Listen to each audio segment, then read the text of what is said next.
Welcome to the Religious Treehouse. I'm Matthew. And I'm Jody. How are you doing today, Matthew? I am doing good. I went to a showing of Handel's Messiah a few days ago. It was so good, beautiful music, um, so much fun. Really getting us into the Christmas spirit. Uh, how are you doing, Jody? Handel's Messiah. Is that orchestral? Yeah, I mean it's the choir and orchestra Okay. and stuff like that. You know the song I'm gonna sing right now. You know the song that Hallelujah. Oh, yeah. That's from Handel's Messiah. Got it, got Um, it, got it. but Duke University does a showing of it every year for Christmas, and it's so good every year. We love seeing it. But what have you been up to? I just got the plague Mm. and it's mine and Connor's wedding anniversary today. Oh, happy And anniversary. thank you so much. And my birthday in a few days and then Christmas. So this just feels like a really bad time to be hit with a Mack truck of sick, Yeah. you know? But yeah, no, for sure. But luckily, we're recording a podcast episode today, so I'm sure you're gonna feel so good. You're in a perfect, mentality and health to, talk for a good solid hour. Oh yeah. No. Serious subject matter only right now. Oh yeah. And we're talking about we're taking a break from our series on religious extremism, to really embrace the Christmas spirit that we're in right now. So we're diving into the Bible, looking at particularly Matthew and Luke, but we'll go elsewhere, and we're talking about Mary, and more particularly, we're asking the question: Was Mary a virgin?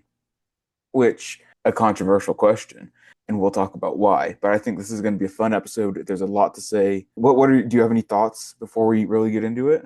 Are we allowed to speculate on a woman's virginity? Like, really? Like, is this a conversation we should even be having? It feels a little misogynistic. Yeah, I mean there is for sure that aspect of this. I mean I feel a little inappropriate, like we're like delving into people's personal lives, and we shouldn't be doing that. As Yeah. people, have they been dead for thousands of years? Sure. Does that make it okay? I don't know, but we're going to talk about it anyways, because people do talk about it. So now we have to talk about it. Okay. And is this disrespectful to any religion in particular, or Oh, I'm like, sure people will think that is disrespectful. I think that's a good point that we need to like talk about the perspective we're coming from here. As a biblical scholar looking at this from a scholarly perspective, we don't start with the assumption that the Bible is necessarily true. Like we can't. Like that's just not how it works. That's not how any of this works. Even if you come from an explicitly Christian perspective, you have to negotiate with the text. But what we're looking at here is looking at the claims that the Bible makes, particularly in Matthew and Luke, that Mary was a virgin. And we're trying to explore the underlying themes. Why do they make that claim? Can we trust this claim as truth? Is there some other way we can look at this? Was this, made for some other reason? As opposed to just accepting, okay, Mary was a virgin, now we move on with our lives. Um, that's not to say, and the conclusion, spoilers that we're going to come to is as looking at from a scholarly historical perspective, everyone else that we've looked at, name a person, Jody, name a person. Ruth? We haven't looked Ruth. at Ruth. What am I saying? Oh, we're naming a biblical person. Ruth's parents, they had sex to have, Ruth. Name another person, Jody. Anyone? I Just don't name a person. Name a person, just Jody. name. Oh my Tom Brady. Yeah, Tom Brady, his parents had sex in order to have him. So historically speaking, it's expected that if you're alive or had lived, that your parents had sex in order to have that person. So looking at this from a historical academic perspective, we kind of start with the assumption that in order for Jesus to be born, he had two human parents of some sort, because that's just how we look at history and understanding how the world works. So if we're addressing this claim that Jesus was born from a virgin, we need to try to understand that a little bit more, understand why that claim is being made, and understand why we may not think that claim is credible. uh, Primarily being this is a very, very unique circumstance. So we're going to be looking at it from that perspective. There's a lot of things to be said here. A lot of Christians will say, well, if you don't believe in the virgin birth, you can't be Christian. That's not true at all. There are Christians that don't believe in the virgin birth of Jesus. So, like, laying that as the foundation, I think we're ready to get into it. Yes, this will be a very mature conversation about sex. No shenanigans. Sure, sure.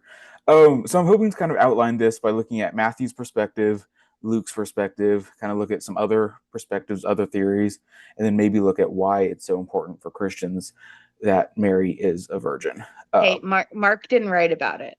Mark didn't write about it, John didn't No. write about it, Paul didn't write about it. But We're going everything to talk comes from about this. Mark. Mark didn't write about it. What do you mean everything came from? Okay, so you're talking. So but first we need to get into, I think it's helpful to look at the Matthew narrative on its own, look at how Matthew is describing what's happening, and Mhm, also look at the Luke narrative and not try to conflate them together, not try to combine them, as we've talked about in our Christmas episode last year. mhm. Um, and we'll briefly mention how Mark and John and other books come into play in this. But let's go one at a time. Okay. So Matthew's story, he's not very explicit about how this is going to happen. It just kind of happens. The Holy Spirit's going to, make Mary pregnant. Mhm. And this is probably the more famous explanation of the virgin birth, because here we have um, Matthew saying that Mary's a virgin because it's going to fulfill Isaiah 7:14. This is, the famous verse um, in Isaiah 7:14. Therefore the Lord himself will give you a sign. Look, the young woman is with child and shall bear a son and call him Emmanuel. This is used by Matthew to be like, haha, the Old Testament, a young woman, virgin, having a child, Jesus, it must be fulfilled. We must have, we must do that to, fulfill the prophecies. Matthew's big thing is using particularly prophets from the Old Testament and using them to prophesy, to proclaim Jesus, and Jesus is fulfilling these prophecies somehow. And often he's using creative interpretive lenses to make this happen. Things that never were considered to be messianic in any way, he kind of reinterprets to say, look, Jesus is doing this thing, therefore Jesus must be credible. So we can talk about all those other ones at some other point, but I think we should just focus in on this one here. Mhm. So what's interesting here is Matthew likely didn't speak or read Hebrew. So Matthew, whenever he's, citing text, citing the Old Testament, he cites from the Septuagint. And we've talked about the Septuagint. Septuagint was Mhm. an early translation into Greek that, so the Greek speaking Jews could read the Old Testament, the Hebrew Bible.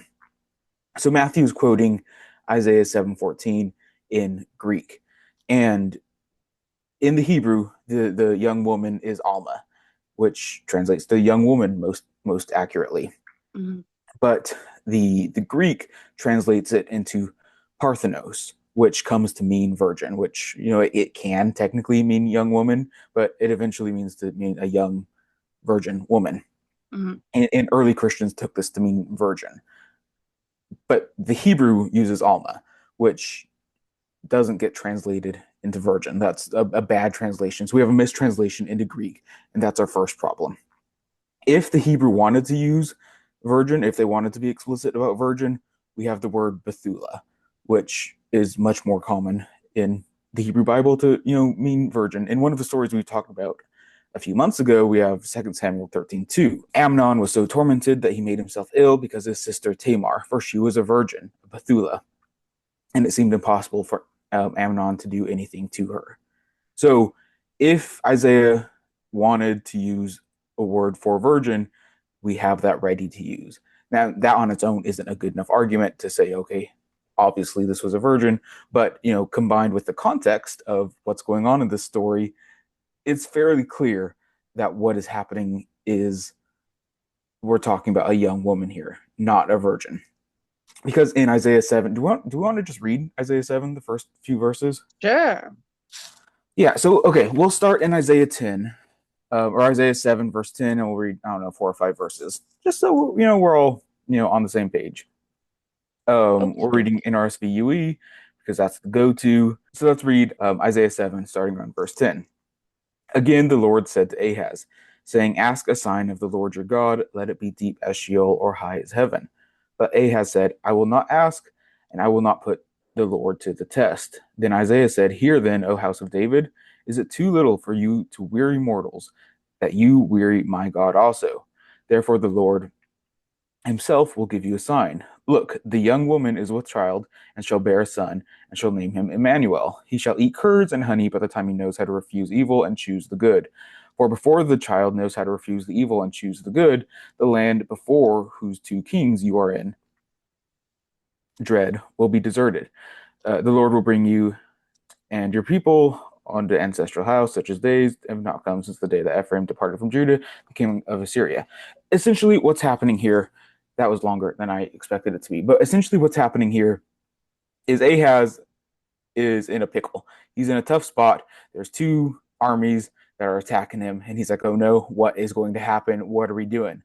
So he's like, Isaiah, help us out here. What's God got to say about this? And Isaiah essentially says, look at this young woman over here. Look at her. She's pregnant. Before this child is like grown up and knows what is right and wrong, like we'll be fine. Like the armies, they'll be dispersed. Everything will be chill. We'll be cool. It'll be copacetic. So he's looking at some woman in the courtroom wherever they are, and it's talking about the prophecy of that time, a sign. It's not a prophecy per se, but a sign from God at that time. Look at this young woman. She's right here. By the time the baby that she has in her womb grows up, it'll be chill. We'll be fine. Importantly, this is, past tense. The Greek, the Hebrew is before the woman has conceived, and then we translate into the Greek, into Matthew that he uses, it will conceive. So Matthew, his translation that he's using is, or as Matthew is presenting it, is putting it in a future tense, which allows for Jesus to be, oh, Jesus must be the one, which isn't what's happening in this context and isn't how any Jewish interpreters would have understood what is happening here. How does that sound? Are we tracking? Mistranslation. Got it. Yeah. I mean, that's a very simplified way of saying it, but yes, I get it. Okay. So, young woman. Yeah. So, yeah, in summary, the word that Matthew is pulling from is better translated as young woman, not virgin. I'm there. I'm with you. That's the short end of it. Um, but yeah, any thoughts before we move on to Luke? Well, I mean, why we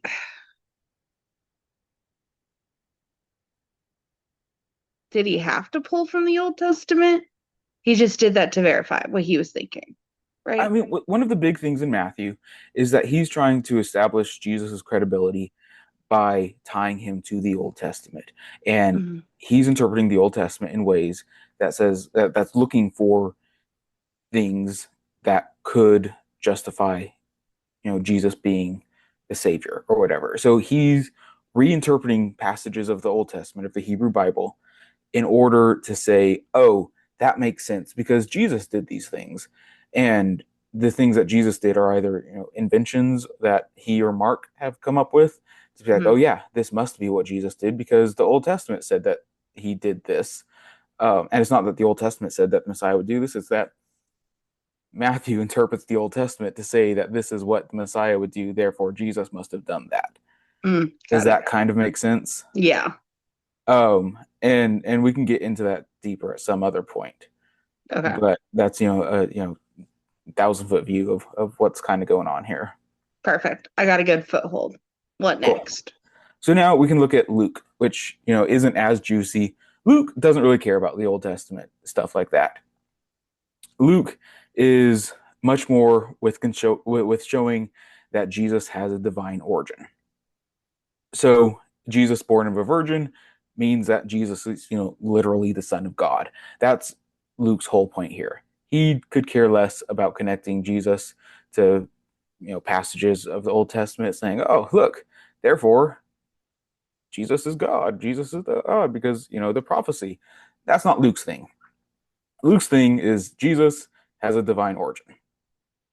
And we get this in kind of terms of Greek and Roman mythology. I mean, think of Percy Jackson, like um, that's kind of in the zeitgeist right now. A new season Yes. of Percy Jackson's coming out and stuff like that. We all know Percy Jackson, and the Yes, we whole do. idea of that is, oh my goodness, the gods have had sex, and now there's demigods and stuff like that. So there seems to be some correlation with that. It's not to say that this was based on that, because this is very different. A lot of times in those Roman and Greek mythologies, we have a divine being physically coming down to earth, getting human form or sometimes animal form. Goose. Sorry. Yeah.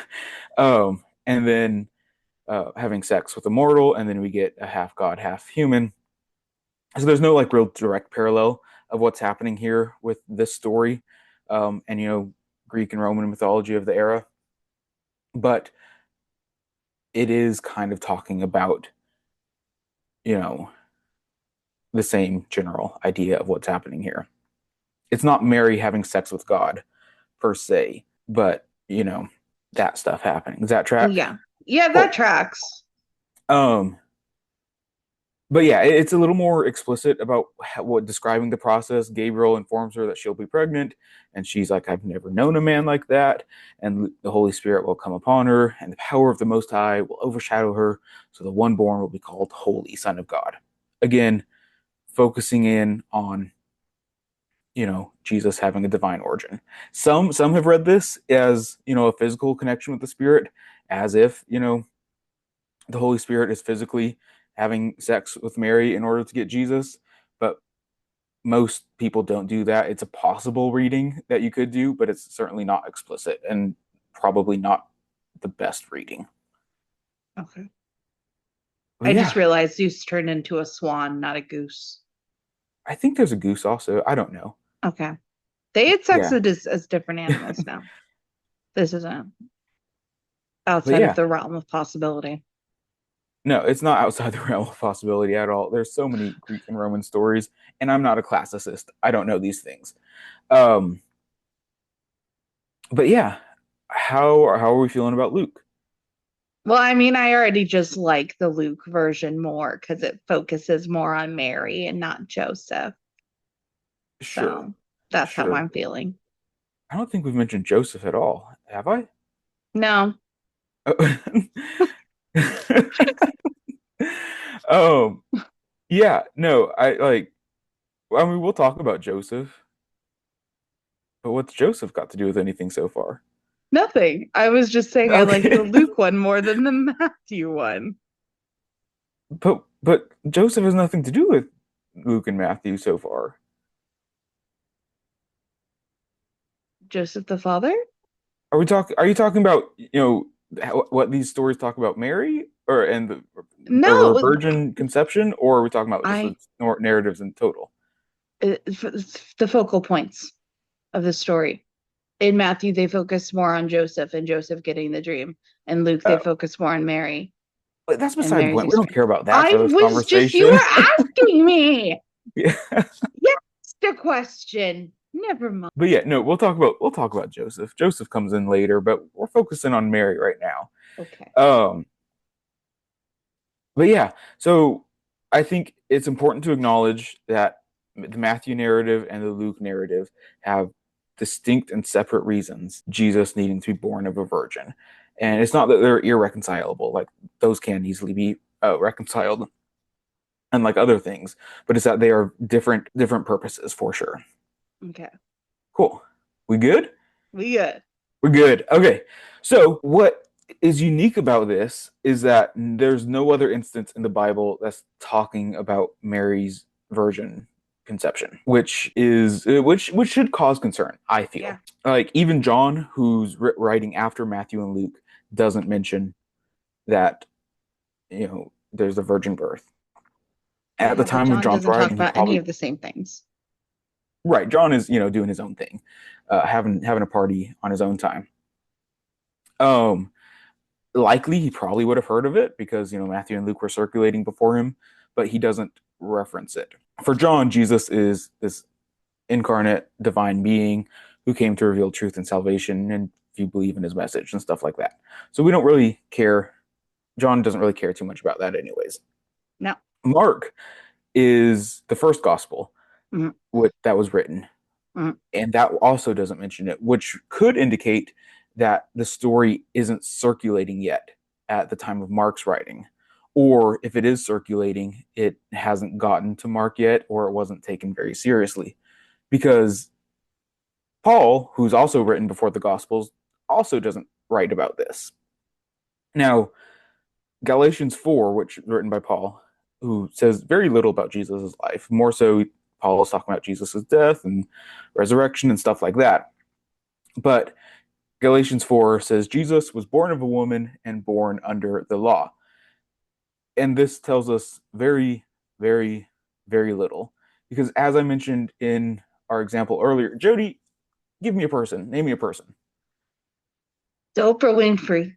Oprah Winfrey, she was born of a woman. Name me another person. Ted Cruz. Ted Cruz, born of a woman. So that's not really telling us too much. Everyone's really been born of a woman and also born under the law. It's important to note here that he was born of a woman, not a virgin. Paul uses woman, not virgin, but doesn't mention the virgin birth anywhere else. Now, this could be significant because there could be, whisperings of Jesus's special birth. There could be a whisper of something that's funky going on with Jesus's birth at this time, and this is Paul saying like, "Hey, calm down. He was born of a woman. Let's get talking about other things like Jesus's death and resurrection, because that's what Paul really cares about." But he doesn't really care or talk about Jesus's birth. There's no other part of the scripture that mentions this. That's Mm. in the canonized Bible as we have it. Which, and this is off topic. If I let's say I had it. Let's put ourselves in Mary's shoes. And this is horrible scholarship, right? Like, listen to what I'm saying here. This is bad scholarship because it's always bad to say, well, if I were in their shoes, this is what I'd do. So completely disregard what I'm about to say, but this is how I think. If I were Mary and my son was in the process of getting crucified, and I'm like, hey, I never had sex, and like this kid came from me, wouldn't I say something? Wouldn't I be like, hey, there's something special about this guy? Like, have we taken this into consideration yet? Because no one seems to be taking that into consideration in the whole death and resurrection part of Jesus's story. I mean, maybe she did say something and she was just ignored by the men who wrote the book. Yeah, sure. That's a possibility. But I do think that it would be a good enough point that the men would be like, hey, I do think that's a good point. Joseph said that then. But no, that's always something that's always bugged me. I'm like, why didn't anyone else say something at, these very important times of Jesus's life? But we don't get anything. But it's also interesting that Acts doesn't mention anything about Jesus's birth, because Acts is generally thought to be written by the same author as Luke, um, and no other part of Luke refers back to Jesus's birth either. It refers back to Jesus's baptism and other important parts of Jesus's life.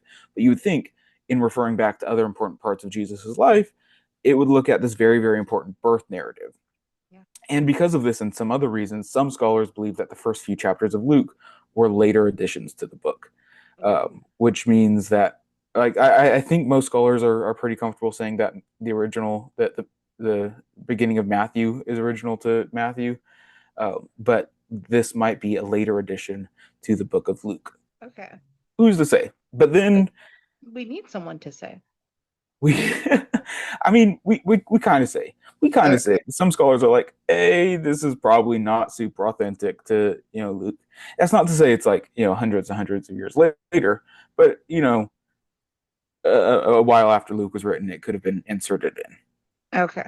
But yeah, like there's some stories like casting the first stone. Like Mm. that one's added later as well. What? I could be getting that wrong. But no, I'm pretty sure it's casting the first stone. That one's Oh, added later. I'm not Uh, questioning you because I know yeah, differently. I'm questioning because it's such a popular one. right, right. So like it's not like these books were it's not like they were written and then set in stone. Like, aha, we have it now. They went through editing and stuff just like any other book. What?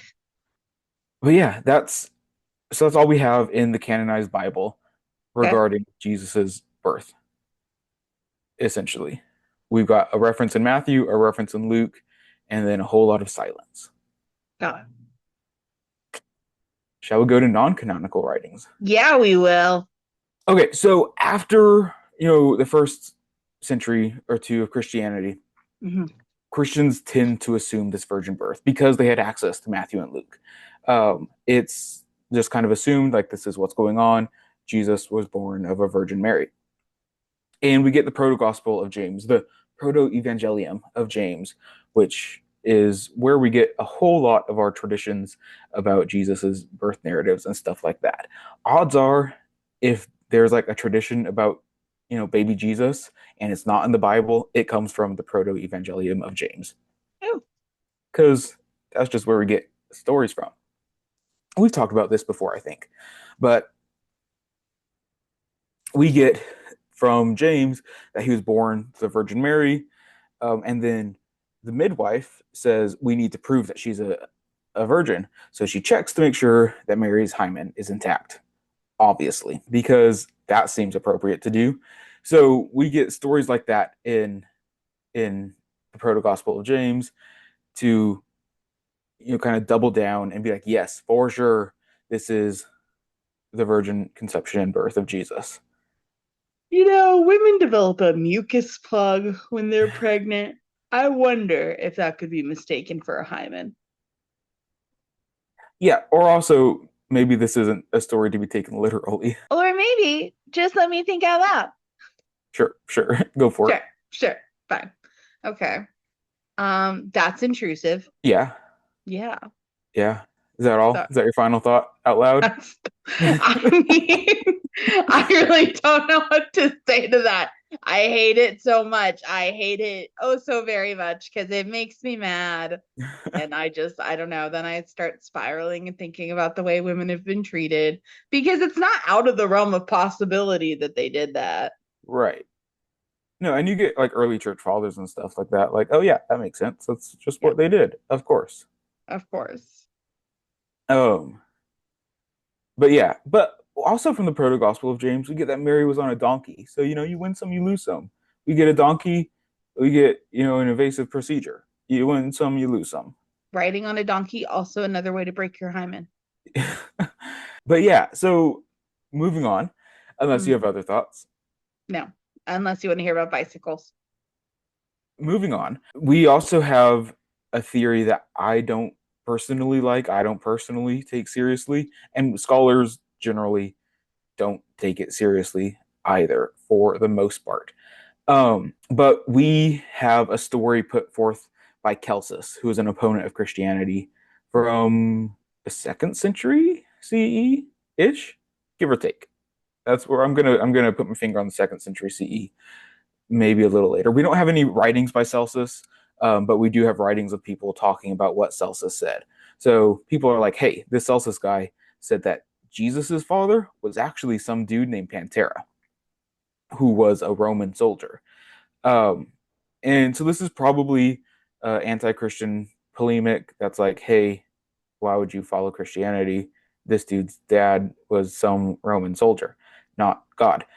Um, but it's interesting because the early Christian fathers don't just completely dismiss it. They like don't deny that Pantera was a person. They instead they like claim that he was in the family, and actually it's Joseph. Joseph could be referred to as Pantera or the son of Pantera, and that's one way that they kind of made sense of it. But we also get early like rabbinic sources from the first few centuries um, that talk about some guy, and there's a few stories. There's three stories that talk about Yeshua ben Pantera, or Jesus, son of Pantera, and they talk about how someone was bitten by a snake, and some dude was like, "Oh, I know this one guy who could heal him. It's Jesus, son of Pantera." And these early rabbinic sources talk about this Jesus, son of Pantera, in fairly positive light. So whether this is the same Jesus or some other Jesus, because Jesus was a common name back then, that's who's to say. But there is early evidence of other people talking about Jesus, son of Pantera. And Pantera was a common name for, Roman soldiers and stuff back then. And then we also have evidence there's like a grave like over in Germany of like a Roman soldier who was like first a slave and then came a Roman soldier that was like generally around Jesus's area, and his name was Pantera. And some people are like, "Oh, look, that could be Jesus's father." Um, Again, I don't take any credibility in this as like an option of like this being Jesus' father, but it is one of those theories out there that has, the smidgen, a tiny bit of possibility. Yeah, I'm buying in. Yeah, I'm in. I'm into it. Jesus, son of Pantera. I'm sold. Yeah. um, but yeah, I think that's an interesting theory. I think it's a fun theory, but not one that I think deserves to be taken too seriously. Apart from if you want to be like, oh, what did some like these very few and specific people think of early Christianity? If you want to understand what those people think about Christianity and do that type of research, cool, go for it. But as a theory of Jesus's origins, I'm not buying into Pantera. Sorry. Okay. And then our third kind of big theory is that if there is a human father, it's probably Joseph. Jesus is called son of Joseph twice in John, and he's called son of a carpenter in Matthew. In Luke, we have Mary. You remember the scene where Jesus gets lost in the temple, and Joseph and Mary are like, "Oh my goodness, we lost Jesus! We lost Jesus!" Yeah. Um, uh, Mary says, "Your father and I have been looking for you," implying that again Joseph was the father there. So if there is a human father, my money would be on Joseph. Um, who's to say, like, if there's, you know, any other option? Like, I mean, I'm sure there's plenty of options out there. Those are the three main ones that, like, I'm familiar with. We either have, a divine birth of some sort, um, Joseph being the father, or Pantera. My money would be on Joseph just from, historical critical perspective. Regardless, all of them have, literary designs and purposes beyond just like who was Jesus' father. Um, and if we come to terms with God being the father, cool, that's fine, whatever, sounds good. But if we want to look at it from a more scholarly type perspective, I would go with Joseph, just because I don't know, and that's not like with confidence. Like probably Joseph. I don't know. If I had to say, I would say Joseph. Okay. Thoughts? Mary wasn't a virgin. Joseph was the baby daddy. And Pantera was singing Billie Jean. Sure, sure. Yeah. I mean, again, you have a way, a way with words and really boiling down with to what I have to say, the most black and white way. And we appreciate that. We appreciate that. I know. Nuance is big. Everyone wants nuance right about now. I like a nice summary. Bing, Yeah. bang, boom, bop, bam, and it's done. No, this is interesting. This is, be, I don't know. I just feel like if all the value in the story is in whether or not this woman had never had sex, it Mhm. really detracts from the beauty of it. Sure. Like people put so much weight on it. So I like this conversation. I think it's nice because, I mean, what does it take away from Jesus? I understand to some people it is Yeah. important whether or not he came from a virgin birth, but We'll is it talk about really that. important? Yeah. I mean, yeah, if it's important, then sure, cool, let it be important. But it doesn't have to be important for you to be a Christian. There's as we like to say, there's a lot of ways to practice religion. Religion is a mosaic, not a monolith. And some Christians can believe that Jesus was born of a virgin, and that's cool. And other Christians can believe that Jesus wasn't, and this was more of a literary device of some sort, and that's also cool. People practice religion in their own ways, and that's good. Except when they practice it in really bad and harmful ways. This is one of those ways. I don't really care. Like whether you're like, you know, pro the virgin birth or anti the virgin birth, we're not really hurting anyone. But I think it's an important conversation to have, nevertheless. Amen. What's next? But yeah, so let's get into some technicalities because I think technicalities are fun. I love a good technicality. and I love pedantry. Okay. And I think I have three main points. First of Mhm. all, the New Testament doesn't narrate the virgin birth, but rather it refers to the virginal conception. Mhm. Um, the virgin birth would refer to Mary remaining intact after giving birth. And the idea there is that if the woman is intact, she is more pure of some form. And Mhm. technically, we don't get that in the New Testament. We get that in other things, such as the Proto Evangelium of James. Second up, we have the perpetual virginity of Mary. Have you heard of Mhm. this one? No. Okay, so this is more common in like Catholic denominations for sure. Mhm. And it's the idea that Mary remained a virgin her whole life, which is problematic when you think that one, she was married to Joseph, and two, Jesus has siblings. Yeah. So this was important in like the third to fifth centuries, where the church fathers insisted that saintly people did not cave in to bodily desires. And Boo. good saintly people were more ascetic. So it was important that these saintly people didn't have sex. And if we look at Mary, who's one of the most saintly of them all, it's really problematic if she has sex, even after Jesus' birth, because she's a perfect little saint. We love her. So the proto gospel of James, who keeps coming up, that book, it just keeps happening. He steps around this. He's like, no, no, no, no, no, no, no, no, no, no. Those weren't his brothers. Those were his stepbrothers. Those were Joseph's kids from a previous marriage.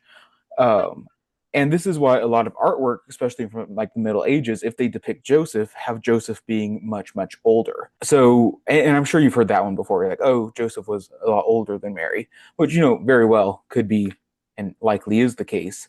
Yeah. But um, the idea of Joseph being a much older man that already had sons and daughters comes from the Proto Evangelium of James as a way to explain Jesus's stepbrothers. Um, the other way to kind of look around this is that this problem came up around the fifth century. Is they were like, but wait, Joseph is actually also super saintly. Really, really, really like this Joseph guy. He was also really, really important. And those saints, it's really good if they don't have sex, if they're, super ascetic. So Joseph also, it'd probably be bad if we thought that Joseph had sex too. So how do we get around this problem? And Jerome says, "Oh, I know. Let's look at the Greek." And the Greek allows for the possibility that these weren't his brothers, but they were his cousins. And like technically that could be the case. Like the word, could be the case that it was his cousins, but like if you really want to like stretch the Greek, but no, it's like fairly evident that the best reading is that these are Jesus's brothers, not cousins. So those are Okay. like the two ways we kind of get around, the perpetual virginity of Mary. Okay. Here's my thing. Here's my thing on them being his older stepbrothers. Would they Uh-huh. not have also had to go to Bethlehem for the census? Um, well, so the thing, and please feel free to check out like episode 10.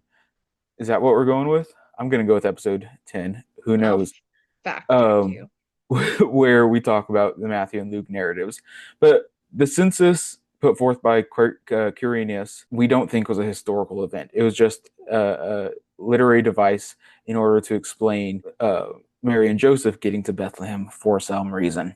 It doesn't make sense. It's not, you know, part of any historical documents that we have, and logistically, it doesn't make sense. But what it's claiming is that they called for that census and they had to go back to their um,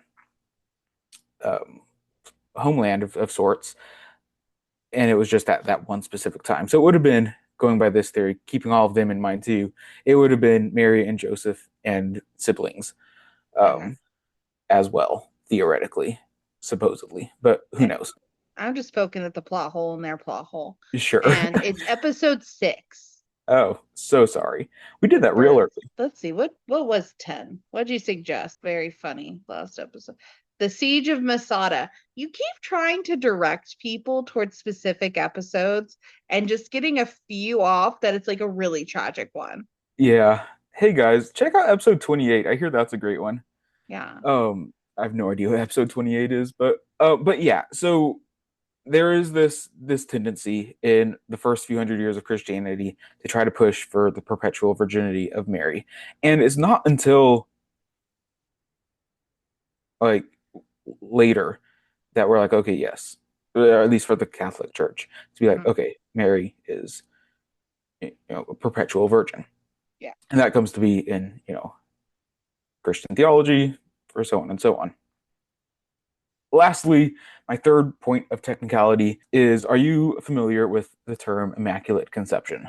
Yes, I am. Jody, could you please explain to me what the immaculate conception is? It's when something, well, it's actually when nothing happens and someone's pregnant. They're pregnant. They've Right, right. conceived. That would be an immaculate conception. Do you know Yeah. the immaculate conception? Jesus. Wrong. And this is where a big point of confusion is. A lot of people, when they hear that term, they think that, oh, the immaculate conception is Mary giving birth to Jesus, and Jesus is the immaculate conception. Mhm. But what that technically refers to is Mary being born because her mom, Anne or Anna, uh, is pregnant, and then she's born.